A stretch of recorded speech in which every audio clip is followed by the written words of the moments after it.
Bismillahirrahmanirrahim. Assalamu alaikum. Dear students, I am your social studies teacher here and I hope you all will be fine and have completed your question answers in your notebook, right?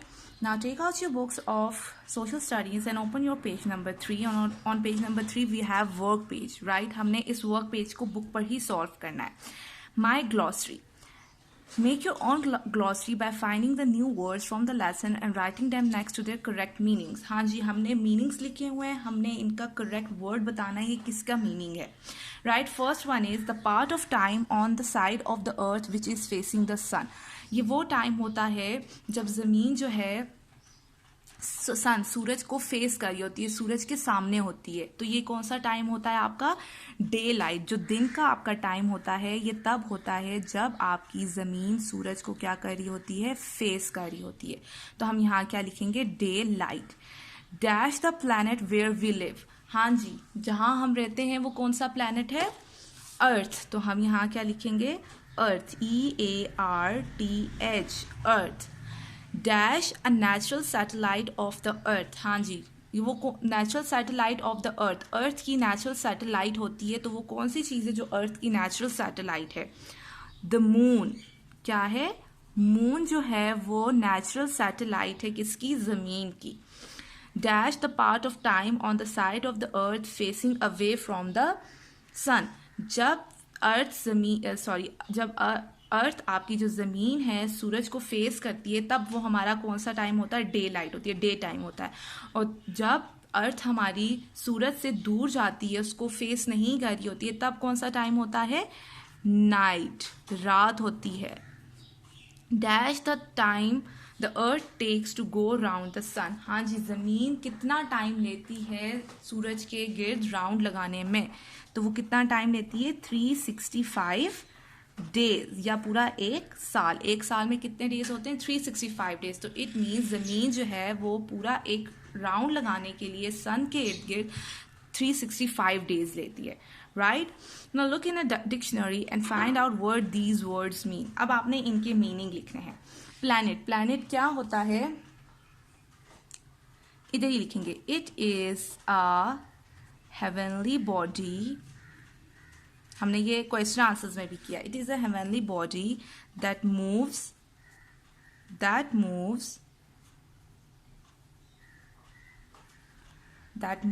Around a star. जो किसके गिर्द घूमती है? Star के गिर्द. That moves around a star. Next is solid. Solid क्या होता है? Not liquid. ये पानी नहीं होता. और होलो, ना ये खाली चीज़ होती है कोई. ठीक है. सॉलिड जो सख्त चीज़ होती है, जिसको जिस तरह स्टोन हो गया, टेबल हो गया, आपकी पेंसिल हो गई, ये क्या होती हैं? सॉलिड चीज़ें होती हैं जो सख्त होती हैं, जो पानी की तरह नहीं होती, ना ही ये खाली होती हैं. With no space. और इनके अंदर कोई स्पेस भी नहीं होती. With no space. रिफ्लेक्शन. अब रिफ्लेक्शन क्या होता है?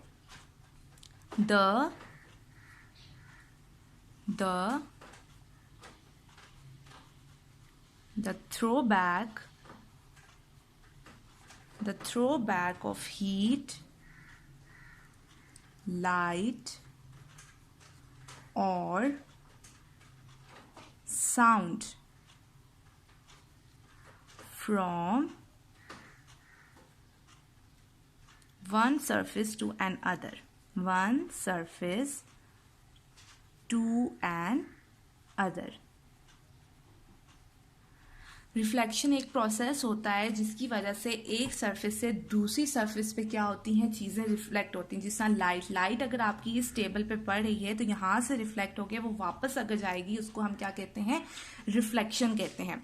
Now what is satellite? An artificial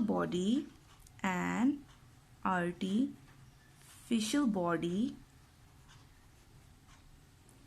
placed in an orbit. कहाँ होती है? एक ऑर्बिट में होती है. Placed in an orbit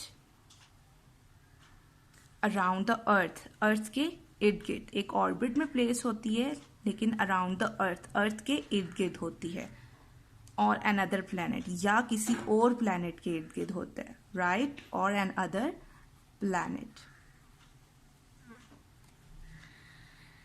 planet is a heavenly body that moves around a star. किसी भी स्टार के इर्द गिर्द घूमती है जो बॉडी, उसको हम क्या कहते हैं? प्लैनेट. सॉलिड नॉट लिक्विड और होलो. वो क्या होती है? ना लिक्विड होती है, ना ही वो होलो शेप होती है, विद नो स्पेस, और उसके अंदर कोई स्पेस नहीं होती. रिफ्लेक्शन, मैंने आपको कहा, ये एक प्रोसेस होता है जिसके थ्रू आपकी लाइट, हीट या साउंड एक सरफेस से दूसरी सरफेस पे क्या करती है? रिफ्लेक्ट करती है.